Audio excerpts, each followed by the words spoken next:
Ladies and gentlemen, welcome back to the other side of the corner. Welcome to your latest Chelsea news, Chelsea transfer news. In fact, post-match reaction. That is where we're going to start things off. Chelsea to Fulham 0. I mean, wow. We're gonna kick things on from there because since then there's been a lot of chaos. Nicolas Jackson's news has absolutely taken over Chelsea community. But I think we need to start things off with the game. I cannot be any more proud. I know it wasn't the best of performance. Second half was a lot better. Professional performance in the second half. But the first half obviously lacked a lot of things. But at the end of the day, this is what I say. Massive 3 points, Southwest London derby against Fulham. Fulham, they're not an easy team, man. They're well coached, well trained, well drilled, got some nice players, and they're disciplined. So for me, top 3 points when you think about that. And on top of that, look, when you're not at your best form and you end up getting 3 points, I think that shows immense mentality. So look, let's start from the top, man. I thought the lineup was nice. That's exactly the lineup that I expected, the same lineup that we had against West Ham. But you could clearly see there was something lacking in the first half for us. We barely control the game, especially in midfield. And we're going to get to Enzo Fernandez, even though he scored a goal and assisted. I don't think that was a very good game from Enzo Fernandez. Caicedo was just a boss, but we're going to get to all the player assessments soon.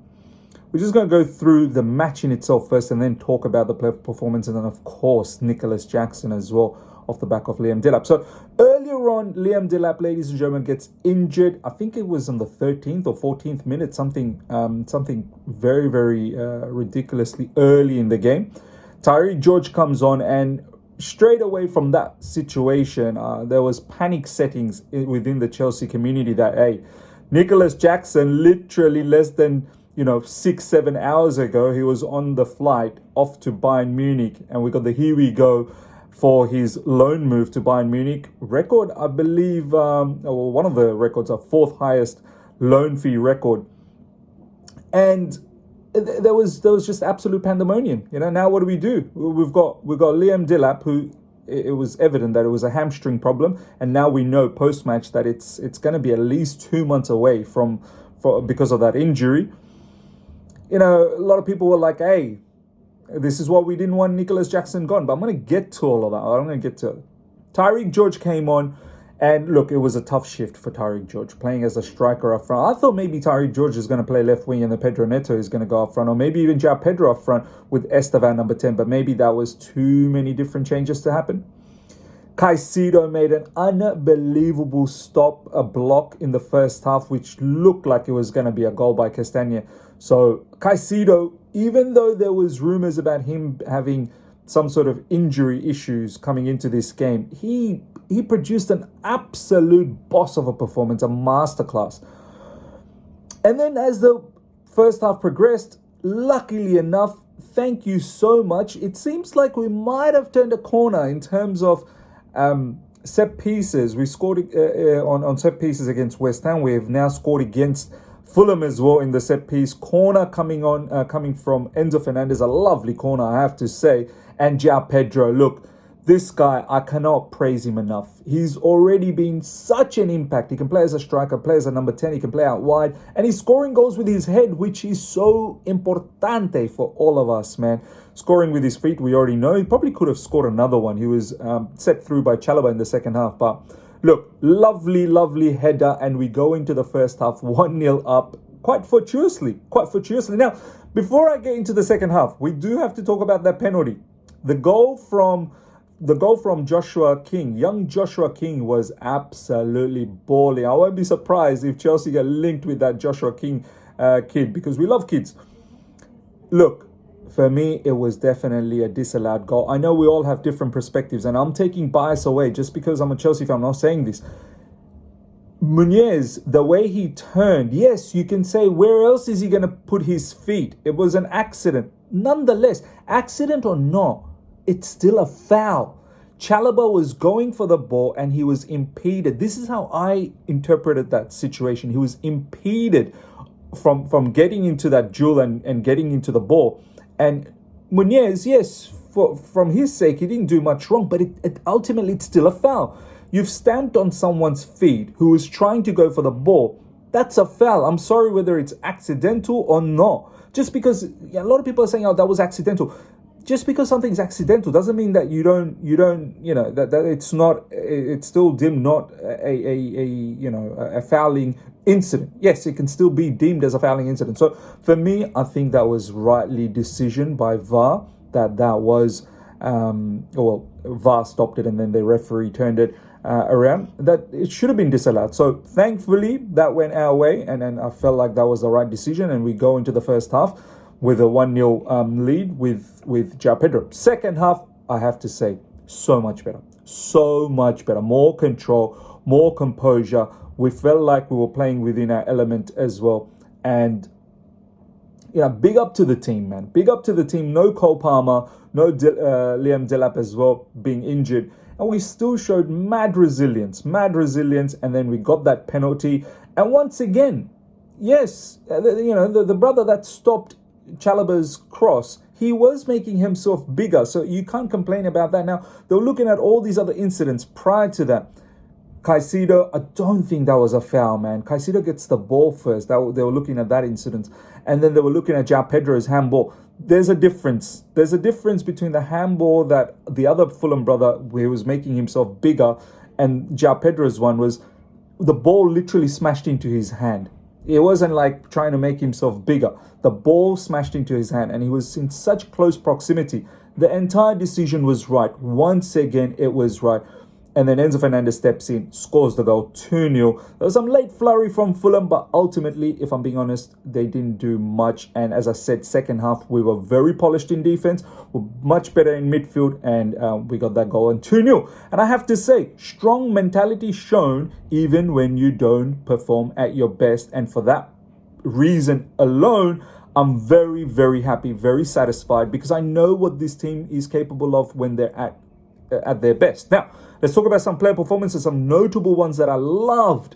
Cucurella, massive shout out. Like some Brighton boys, I have to shout them out. Cucurella was a monster.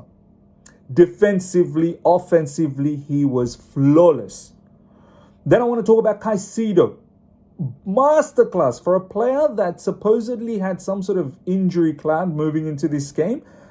Yeah, there were times where he was the only person in midfield and he was covering so much ground, and Fulham outnumbered him and he still came out on top. And this is what I'm going to talk about Enzo Fernandez down the track, right? João Pedro. Wow.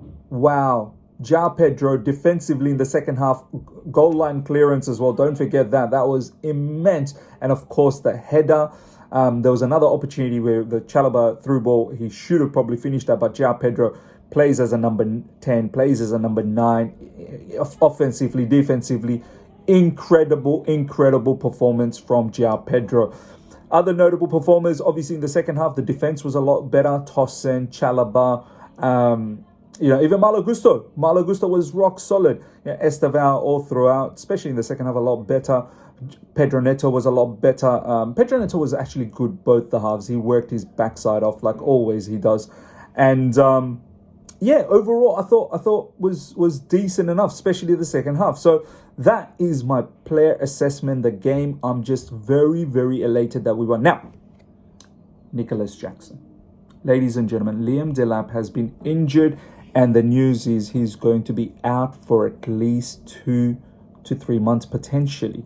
Nicolas Jackson was on his way to Bayern to get the whole loan deal done, and post-match, Enzo Maresca said, well, 2 strikers was fine, but having 1 striker for 3 months, it's not ideal. And the news was David Ornstein Bomber that we have asked for Nicolas Jackson to return back. Now, Nicolas Jackson, in his response, he's not coming back. Matt Law just dropped the bomber off the back of David Ornstein's bomber that Nicolas Jackson doesn't want to return back. Now, this is what I have to say about the whole incident. And it's up to you guys how you see it. I've said it all along that it's not Chelsea that's forcing Nicolas Jackson out of here. Chelsea were never desperate to let go of Nicolas Jackson. Nicolas Jackson, this is my belief, and there's been a lot of reports, in fact, from his own camp, they've been saying that, yeah, look, he's not really, he's looking to fight. Well, how many times have we seen that? Nicolas Jackson's looking to fight. Chelsea are not keen and not desperate to let go of Jackson. But ultimately, Jackson didn't want to play third fiddle. He saw that Liam Delap and João Pedro were ahead of him, and he made the decision that he wants to leave Chelsea Football Club. Fabrizio Romano has been saying it for the longest period that Nicolas Jackson wants to leave, and Chelsea finally sanctioned it, right? Because a player doesn't want to stick around, no problems, we'll let him go. But Chelsea were not desperate to let him go. Now that there's been an injury, Chelsea's calling him back. Now, we're going to get to both sides of the coin on this. Chelsea's calling him back. Employer wants their player back. And Nicolas Jackson saying no. So I want to ask to all of those Chelsea fans out there, how do you feel about this situation? You know, Nicolas Jackson, who supposedly said he wants to fight for his position, this, that, the other. Now he's getting recalled back and he's refusing to come back. Don't you think that's, you know, that behavior in itself is not nice? Now, the other side of the coin here is all along he's felt that he wanted to leave. Now he gets his opportunity to leave and he's a bit disgruntled because now he's literally there at Bayern Munich and he's being asked to come back. A lot of people are saying, well, that's your fault for not having a proper squad management. But for me, where's the problem with the squad management? You have two strikers. Nicolas Jackson isn't one of those, youth academy players that is happy to be the third option. He just never wanted to be the third option, right? So for me, look, I get Nicolas Jackson's position. He's not happy because, he's been looking forward to going to Bayern Munich, no problems. But if you were legitimately liking the fact that, you wanted to fight for Chelsea Football Club, this, that, the other, then you've got a phone call from Chelsea to return back and Liam Delap is going to be away for 2 to 3 months. You have a genuine opportunity to now really perform and showcase, why you belong. Why aren't you taking this opportunity? I'm genuinely asking this to all of those fans out there. Why are you not taking this opportunity? The bottom line is, look, it sucks what has happened. I don't think it's probably right that Chelsea's going back and asking, but I'm trying to highlight the fact that Jackson as well doesn't want to return back, and I think that's what we need to understand. Jackson always wanted to leave. That's the honest truth. He didn't want to be a third fiddle, and now that he's in Bayern Munich, he doesn't want to return back, even when the employer is saying, hey, come back because we're in a bit of a mud. We never wanted you to really leave, and now we're in the mud. So look, it's a bad situation. I don't think it's wise for Jackson, who doesn't want to return back, to come back anymore. We need to find a solution with the final day of transfer window that's open. I'm not really blaming anyone. I'm not blaming Chelsea. I'm not blaming Jackson. This is what I wanted to highlight. I'm not here to rant or take someone's side. All I'm saying is, to the fan base, it's not always Chelsea's fault. It's not. We made the right decisions this transfer window, and it's backfired because injuries are going to happen. With Cole Palmer, with the injury, we've got backups. With João Pedro and Liam Delap, both of them playing, because you have to remember, if Palmer was available, Delap probably wouldn't have started. You would have João Pedro playing up front. Because Palmer's injured, we're getting into this position where João Pedro and Liam Delap are having to play. And then when you have one of them injured, then you're literally left with no striker. So we have to find a solution. I don't think the solution is the right one to call Jackson back because the player is disgruntled. Look, even if we don't find a solution in this window, I'm quite certain that maybe Pedro Neto could play up front. Yeah, it's not ideal, but João Pedro definitely can play up front, and we can start playing Esteban Willian just behind João Pedro as well until Cole Palmer returns back. So look, we have to make do, but I fully believe in this team. I trust this team. I trust this manager. There's a lot of things that's going right in this football club, and I don't want to take this opportunity to bash them at this point where I feel a lot of the decisions have been right. Ladies and gentlemen, let me know your thoughts about the state of affairs at Chelsea Football Club and your thoughts in regards to the game. I thought we showed great character to get that 2-0 victory. Even though Marco Silva is not happy with some of the decisions, but when you really deep it, I think the decisions at the end of the day were right in terms of the VAR disallowed goal for Fulham and VAR for us with the penalty. So for me, great job. International break, let the players rest, come back. We've got a stellar lineup after that, matches lined up, Champions League lined up. I believe in this team. I hope you guys all believe as well. Smash up the like button if you're here for the first time. Subscribe, hit the bell notification to stay in touch with all my content. Till next time, take care. See ya. Bye.